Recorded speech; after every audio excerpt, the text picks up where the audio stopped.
Welcome dear audience, students and scholars. Here I am Dr. Amjad Ali. In this video we are going to discuss organizing and graphing data, and we are particularly focusing on organizing and graphing of quantitative data.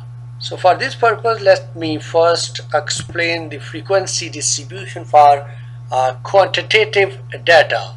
Dear scholars, a frequency distribution for a quantitative data lists all the classes and the number of values that belong to each class. Data presented in the form of a frequency distribution are called group data. So for the further understanding about the frequency distribution, let me discuss with the help of an empirical example. Here we have the weekly earning of 100 employees of a large company. So let's here we have the first column in the classes. So that's our classes, which represents the quantitative variable that is a weekly earning. So for quantitative data, an interval that includes all the values that fall within two numbers, the lower and upper limit, is called a class. So note that the classes always represents a variable. So first variable, second variables, third variables, but we have the main variable is weekly earning of employees. So the second column here in this table lists the number of employees who have earning within each class. So that represents the frequency of each class. So here, for example, 9 employees of this company earns $801 to $1,000 per week. The numbers listed in the second columns are frequencies, which give the number of values that belong to different classes. The frequencies are normally denoted by F. Okay, moving towards the different classes. So like here we have the third class, second class, first class, fourth, fifth and sixth, and we have the frequencies of the third class is 39, so second class is 22, 9 for the first and 15 for the fourth, so likewise. And in this table we have 6 classes, and each class has lower limit and upper limit. Likewise, in our sixth class we have the lower limit is 1801 and the upper limit is 2000. So in our all classes we have the lower limit 801, 1001, 1201, 1401 and 1601 and 1801, but our upper limit is 1000, 1200, 1400, 1600, 1800 and 2000. Okay, this table give us illustration of a frequency distribution for a quantitative data, whereas the data that lists individual values are called ungrouped data. So here we have the data of frequency distribution that is our group data. Okay, to find the midpoint of the upper limit of the first class and the lower limit of the second class, we divide some of these two limits by 2. Thus the midpoint of the first class, like that we have the upper limit of the first class and the lower limit of the second class. We have for class boundary 1000.5. So this is our upper boundary of the first class and lower boundary of the second class. So by using this technique, we convert our all class limits to class boundaries, which are also known are called real class limits. So for constructing the class boundaries, we can use this table into our next part. So before moving towards further discussion about the class boundary and class limit, let me explain you the class boundary. Dear scholars, class boundary is given by the midpoint of the upper limit of one class and the lower limit of the next class. The difference between the two boundaries of a class gives the class width. The class width is also called the class size. Okay, with the help of our previous table, that is a weekly earning of implies, and the frequency table which we have given in our previous slide. Okay, now we construct the class boundaries, class width and class midpoint. So here we have the class limits, and with the help of class limits we can calculate the class boundaries, class width and the class midpoint.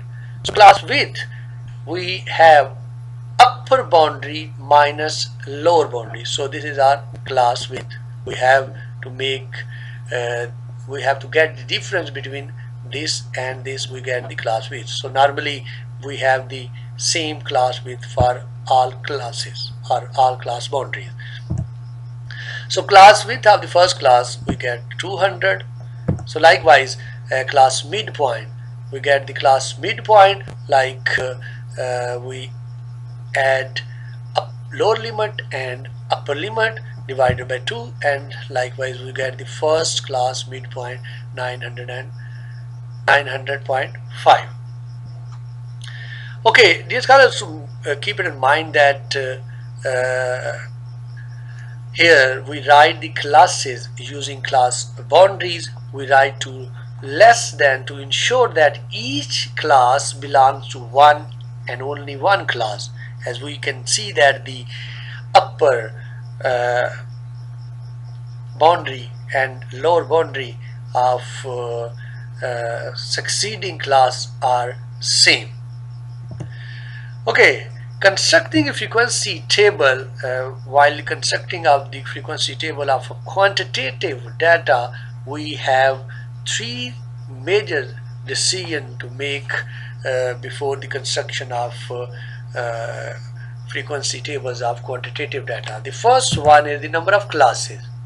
Dear scholars, usually the number of classes for a frequency distribution table varies from 5 to 20, depending mainly on the number of observations in the data set.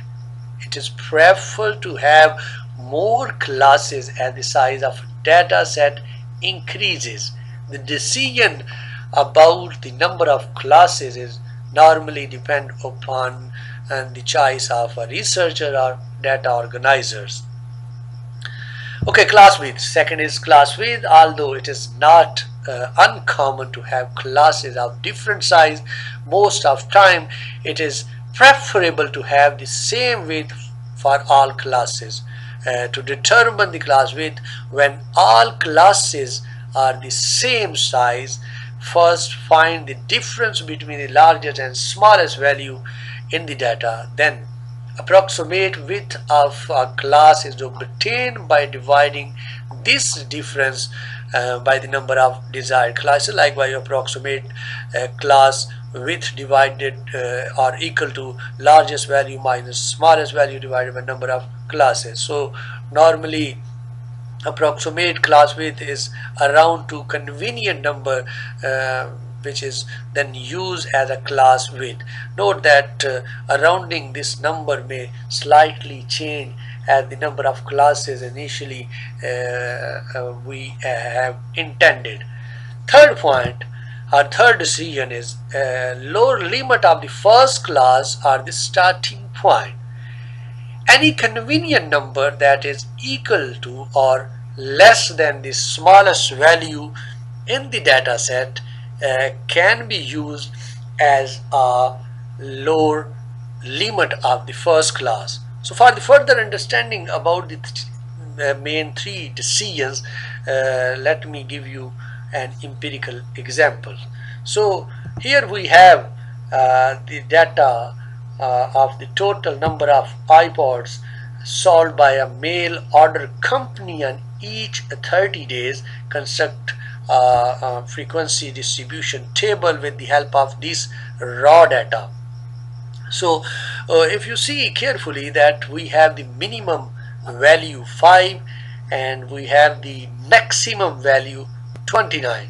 So if we want to decide to group these data using 5 classes of equal width, then we can use formula for the approximate width of each class, that is highest minus lowest divided by 5, and we get 4.8. Now we round this approximate width to a convenient number, let's say 5. The lower limit of the first class can be taken as a 5 or any number less than 5. Suppose we take 5 as a lower limit of the first class, then our 5 classes will become as 5 to 9, 10 to 14, 15 to 19, 20 to 24, and 25 to 29. We can recite these 5 classes into our table as a first column as well. So like for the frequency distribution table for the data on iPods sold, we have like that. We have the first column is classes 5 to 9, 10 to 14, 15 to likewise. So now we read each value from the given raw data and marked in a tally or tally mark in our second column. Like we have 8, we put a tally mark 8 here, and 25 we put a tally mark here. So likewise, when we have the fifth tally mark, we can cross the remaining 4 as it is. So this second column gives us the tally mark of each class. So note that here tallies are marked in a block of 5, not more than that. After 5 we start another tally mark point. Okay, after the tally mark column, we complete all these raw data. So we count these tally marks of each class, and the third column is our frequency column. So this gives us the column of frequencies. So these frequencies represent the number of days on which iPods indicated in class are sold. For example, on 8 of 30 days or 15 to 19 iPods were sold. So we can denote the frequencies of 5 classes like F1, F2, F3, 4 and F5.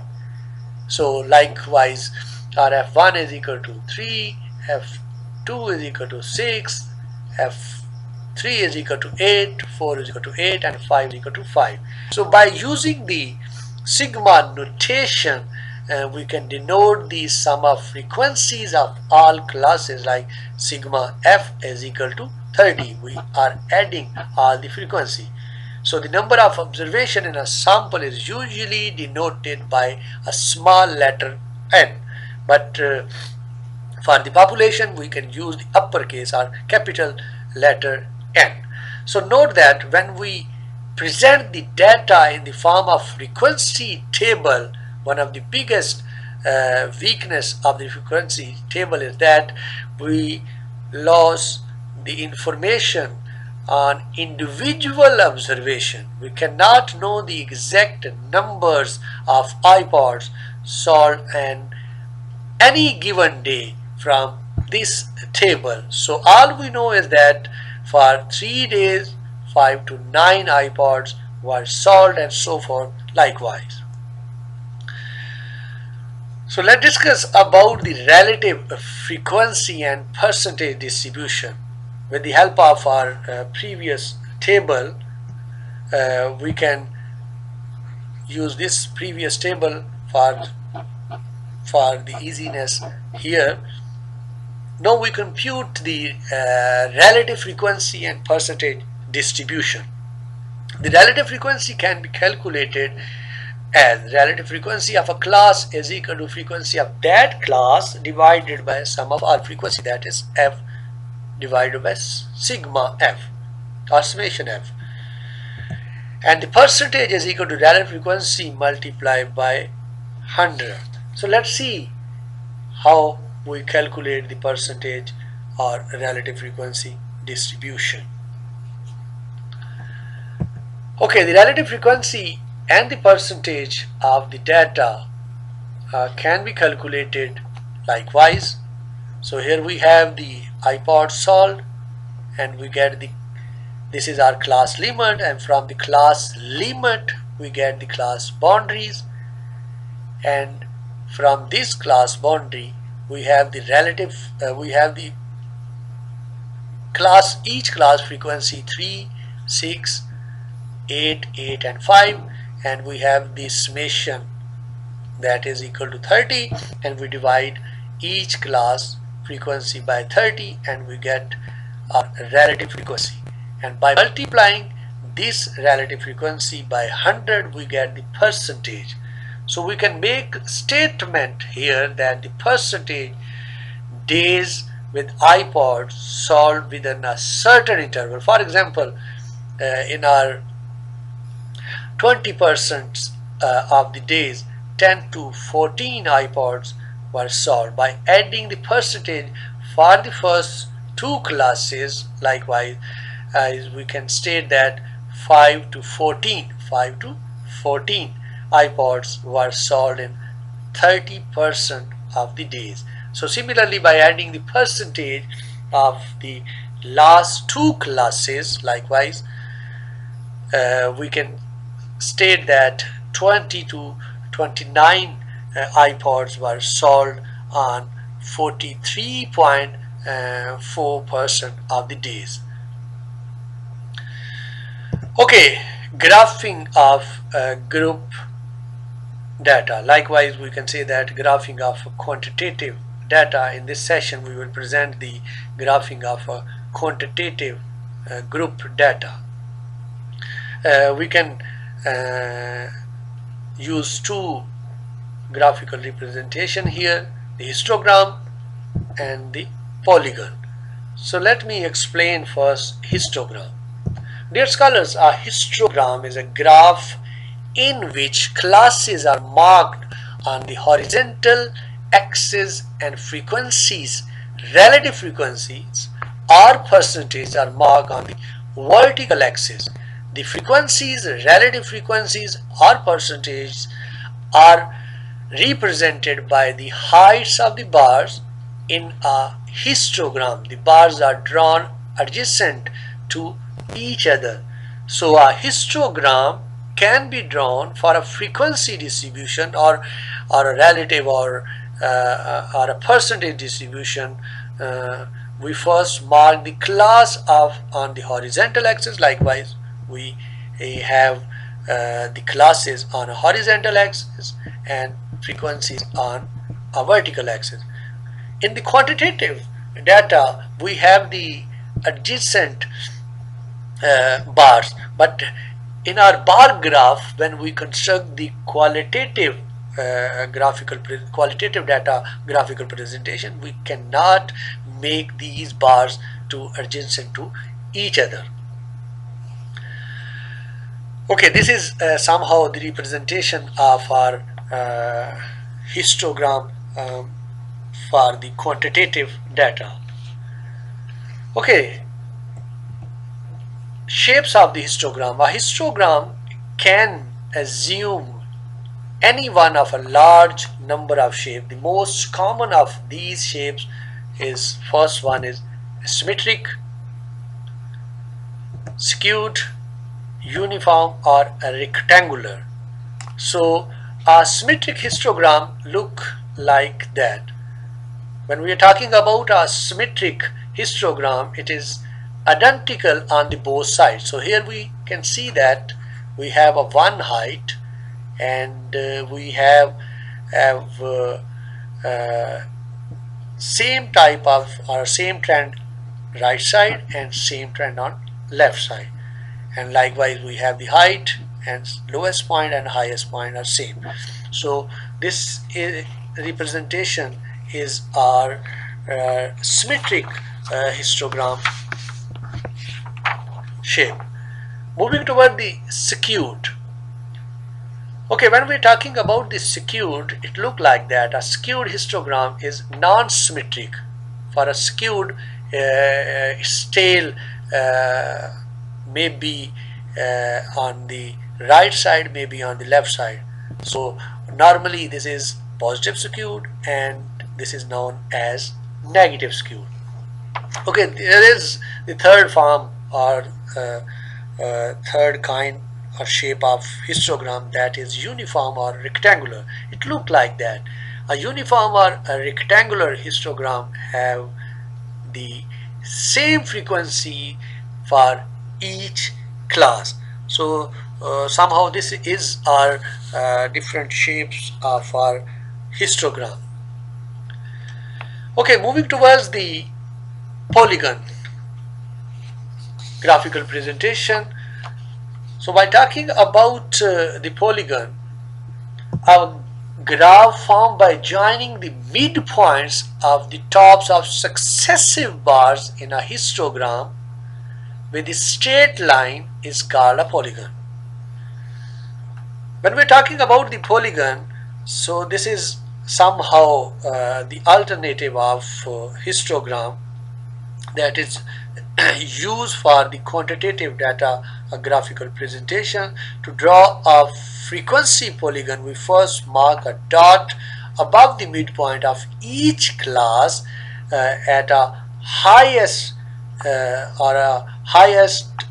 frequency of that class. This is the same as marking the midpoint at the top of each bar in a histogram, and then we join these points and we get the polygon shape look like that. So if you see that first point, second point, third point, fourth point, and so on, we have the graphical presentation look like that. So this is known as polygon.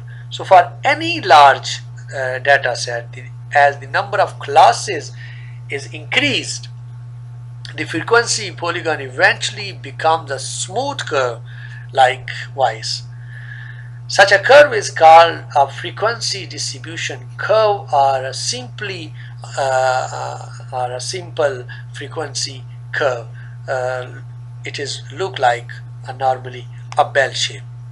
Okay, moving towards the further explanation about the frequency distribution of quantitative data, that is more on classes and frequency distribution. So let me explain this with the help of empirical data, that is less than method for writing classes. Here we have data related to the federal tax on a pack of cigarette that is increased from 39 cents to $1, a move that not only was expected to help increase the federal revenue but also expected to save same individual lifespan as well.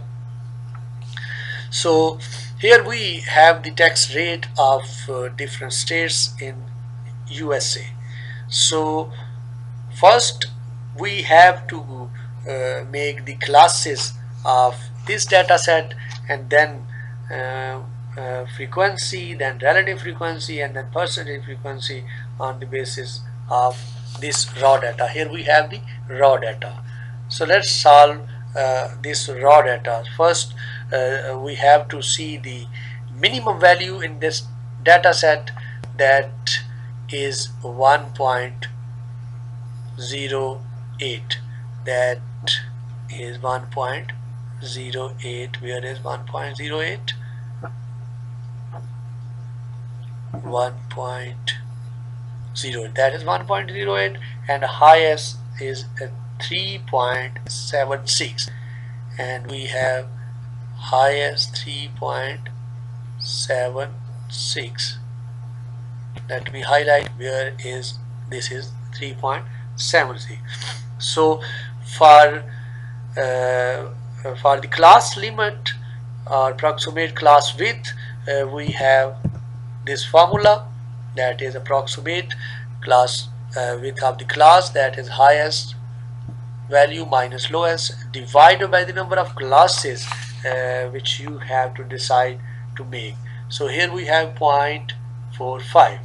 So we round this number to more convenient number, say 0.5. Let's say 0.50 or 0.5.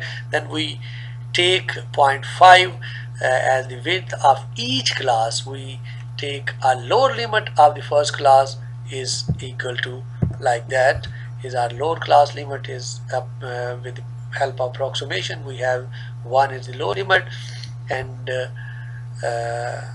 highest 1.5 limit, and then we can make the tally marks, because we have here raw data, and then with the help of a tally mark we can make the frequencies of these classes. We get the frequencies, and then with the help of individual frequency we get the overall total frequency, that is sigma f is equal to 50, and with the help of individual frequency and summation or sigma frequency we can calculate the relative frequency. So we know that individual frequency is divided by aggregate frequency, we get the relative frequency, and then after getting the relative frequency we multiply each relative frequency by 100, we get the percentage of each class or each class limit. So we have 20%, 26%, 28%, 8%, or 20%, or 6%.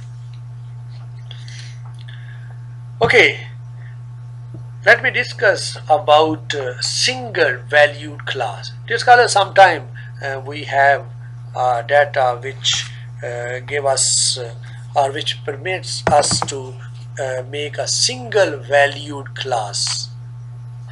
So if the observations in a data set assumes only a few distinct values or integers, it may be appropriate to prepare a frequency distribution table using single valued classes, that is, classes that are made of single values and not of intervals. This technique is especially useful in cases of discrete data with only a few possible values. So for the further understanding, here we have an empirical example. We have the raw data that is related to the administration in a large city wanted to know the distribution of the vehicles owned by a household in a particular city. A sample of 40 randomly selected households from this city produce following raw data. So we can construct a frequency distribution table by using the single valued classes. So here the main thing to notice that the number of classes is important, and the lowest and highest value is important here.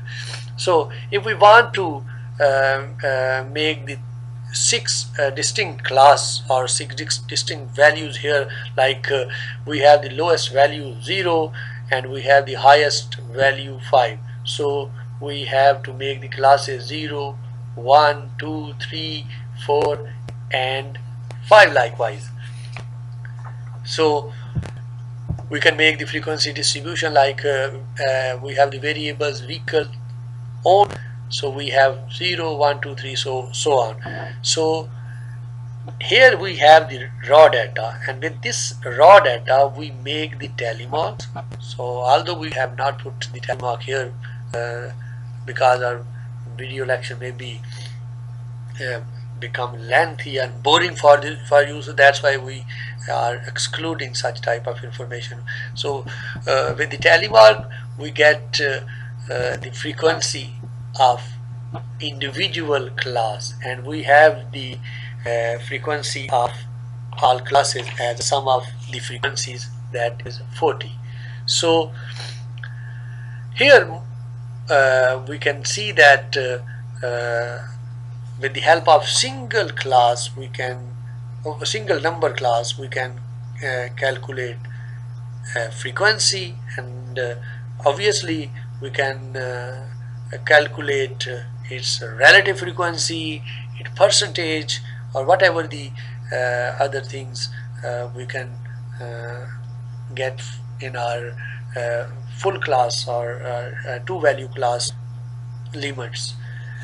Okay, this single valued class can be converted into graphical presentation. So graph look like a bar graph.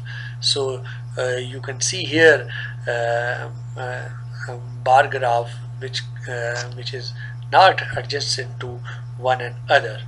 So we mark the classes as interval on the horizontal axis. So here we have the classes on the horizontal axis and frequency on the vertical axis. So you can convert this frequency into relative and percentage as I have highlighted earlier. Okay, moving towards the cumulative frequency distribution for the quantitative data. Dear scholars, the definition for the cumulative frequency distribution is that a cumulative frequency distribution gives the total number of values that fall below the upper boundary of each class. So in a cumulative frequency, each class has the same lower limit but different upper limit. Let's say if we suppose that we want to know on how many days the company sold 19 or less than 19 iPods, such a question can be answered with the help of a cumulative frequency distribution. Each class in a cumulative frequency distribution table gives the total number of values that fall below a certain value. A cumulative frequency distribution is constructed likewise. We have example here. This is our iPods example, which we have solved in our previous slides. So now with the help of this data we can calculate our cumulative frequency. So this is our class limit, and from this class limit we get the class boundaries, and we know that the first frequency is 3, and then 3 plus 6, we have the 6 is next, so that's why we are adding 6, and then 3 plus 6 plus 8, and till likewise till 5 to 19 we have 17 days to solve the 19 iPods in 17 days. Likewise to solve 24 iPods we need 25 days likewise. Okay, the cumulative frequency are obtained normally by dividing the frequency distribution by the total number of distribution in the data set. So like the cumulative frequency distribution, we have the formula for the cumulative relative frequency, that is cumulative frequency of that class divided by total observations in the data set, and cumulative percentage is equal to cumulative relative frequency multiplied by 100. So as we have highlighted in our previous example, the sales of iPods, let's construct the cumulative relative frequency and cumulative percentage distribution for iPods sold. So we have the class lemurs, and we have, this is our individual frequency distribution, and this is our first individual, and then by adding 6 we get the 9, 17 and so on, like we get here. So this is our cumulative frequency: 3, 9, 17, 25 and 30, and with the help of this cumulative frequency we get the relative frequency distribution, by because we know that our total frequency is 30, so we divide all cumulative frequency by 30, we get the cumulative relative frequency, and by multiplying by this cumulative relative frequency distribution we get the cumulative percentage. So see here, we have 10%, 30%, 56.7%, 83%, or 83.3%, or 100%. Okay, moving towards another graphical presentation of quantitative data, that is Ogives. Dear scholars, when we plot a diagram, the cumulative frequency gives a curve that is called an Ogive curve. So the definition for the Ogive curves is like, an Ogive is a curve drawn for the cumulative frequency distribution by joining with straight lines the dots marked above the upper boundaries of classes at a highest or heights equal to the cumulative frequencies of respective classes. So our graphical presentation for the Ogives look like that. Okay, dear scholars, here we have to keep certain things in our mind, that Ogives graphical presentation for the cumulative frequency distribution can be marked on the horizontal axis, and the cumulative frequency of next successive class can be given on the vertical axis. The Ogive is obtained by joining the consecutive points with straight line. Note that the Ogive starts at the lowest boundary or lower boundary by the first class and ends with the upper boundary of the last class. One advantage of the Ogive graphical presentation is that it can be used to approximate the cumulative frequency for the interval. For example, we can use this graphical presentation to find the number of days for which 17s or fewer iPods were sold. First, draw a vertical line here, like here we can draw a line here on x-axis, both axes, y-axis and x-axis, up to the Ogive. Then this point gave us the cumulative frequency of that particular class. So we can draw an Ogive for the cumulative frequency distribution and cumulative frequency percentage cumulative frequency distribution as same as we have drawn here for the cumulative frequency simple. So this is all about the organizing and graphing of quantitative data. So see you with another video. Ciao.